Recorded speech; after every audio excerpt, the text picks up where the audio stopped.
Do seu povo Deus habita, aleluia, aleluia. Irmãos, eu quero convidá-los a abrir, segundo escreveu o apóstolo Mateus, no Evangelho de Mateus, capítulo 7.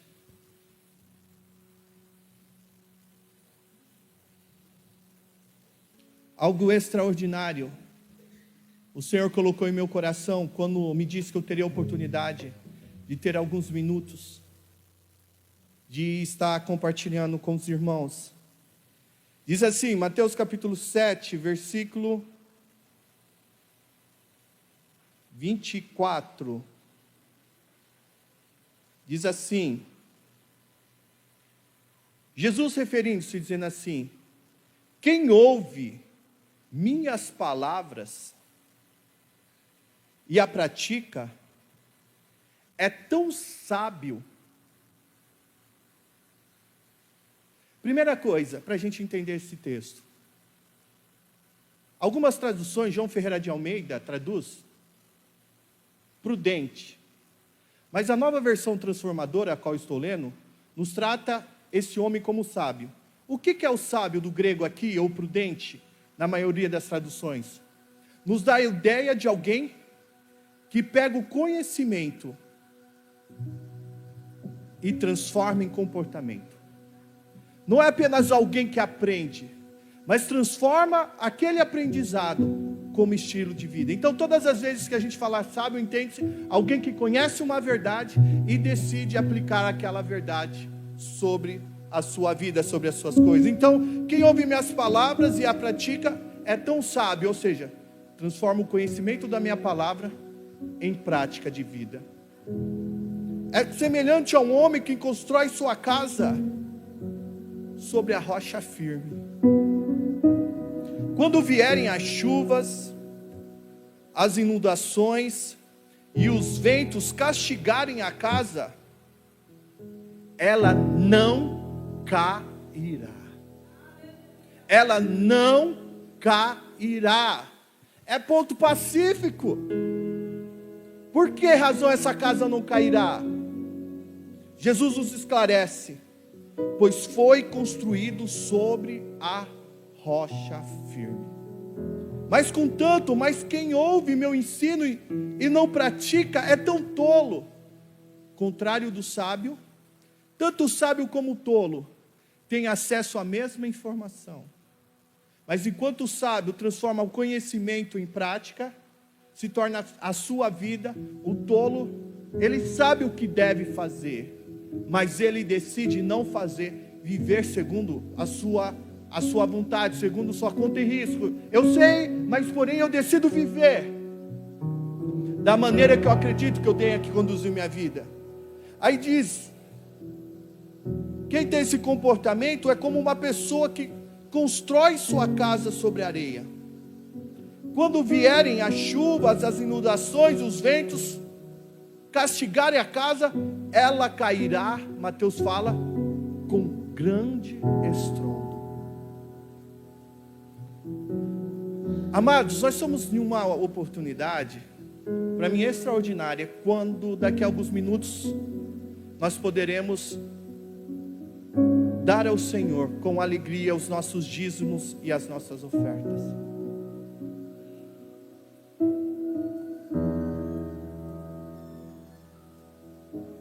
Todos já ouviram falar sobre a lei da gravidade. Assim como existem leis naturais, existem também leis espirituais. Assim como nós cremos pelo nome de Jesus, em Marcos diz, se você disser a sua montanha pela fé, ela se removerá. A Bíblia diz que se colocarmos as mãos sobre os enfermos, ela seria curada. E o que é mais extraordinário aí, no contexto que aqui fala sobre pessoas que construíram sua casa sobre a areia e sobre a rocha, nos fala de perfil de pessoas que operaram o extraordinário, mas Jesus disse assim: apartai-vos de mim, eu não vos conheço, vós que praticais a iniquidade. Qual que é o grande ponto? Temos coragem de entregar a nossa vida a Jesus como Senhor e Salvador? Temos coragem de entregar ao Senhor a nossa vida? Temos coragem de entregar as nossas famílias, os nossos negócios, os nossos sonhos? Mas chega na hora de aquilo que Deus nos ensina em Malaquias 3:10, nos faz um convite de entregarmos os dízimos e as ofertas. As pessoas ficam receadas, inseguras. Temos coragem de entregar as nossas vidas, mas alguns de nós temos dificuldade de contribuir com os dízimos e as ofertas à casa do Senhor. Você já percebeu numa infração de trânsito? Quando alguém está passando perto de uma blitz, o que nós falamos? Olha, coloca o cinto, senão eu posso tomar o quê? Uma multa. Ó, fiquei sabendo que tem blitz no centro. Não vai ser o capacete, hein? Porque se você for sem o capacete, você pode ser o quê? Multado. Aí eu fico pensando, amados irmãos, a nossa integridade não deveria ser suficiente preservar a nossa segurança? Mas aí o que faz os governantes? Se a tua vida não vale suficiente para você usar capacete, usar cinto de segurança, então eu vou mexer no seu bolso. Ninguém fica, a maioria das pessoas, quando diga em segurança de trânsito, não preocupam com a sua integridade, preocupam com a multa. Ou seja, o seu dinheiro vale mais do que a sua vida. E vemos essa cultura refletindo, infelizmente, assediando a cultura da igreja. Existem leis espirituais, e Deus diz em Malaquias para que Ele abra a comporta dos céus, derrame uma chuva de bênção de tal forma que vos tenha a maior abastança, para que não tenha lugar para guardar. Mas existe uma chave que libera esse favor, entregando ao Senhor os dízimos e as ofertas. Tem gente que diz assim: eu não concordo, isso é Velho Testamento, isso é passado, Jesus revogou. Não.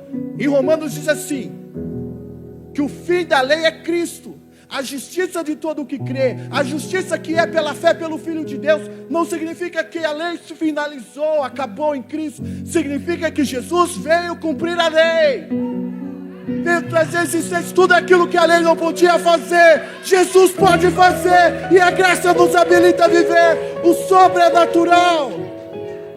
Mas já estou encerrando, mas eu quero te falar uma coisa.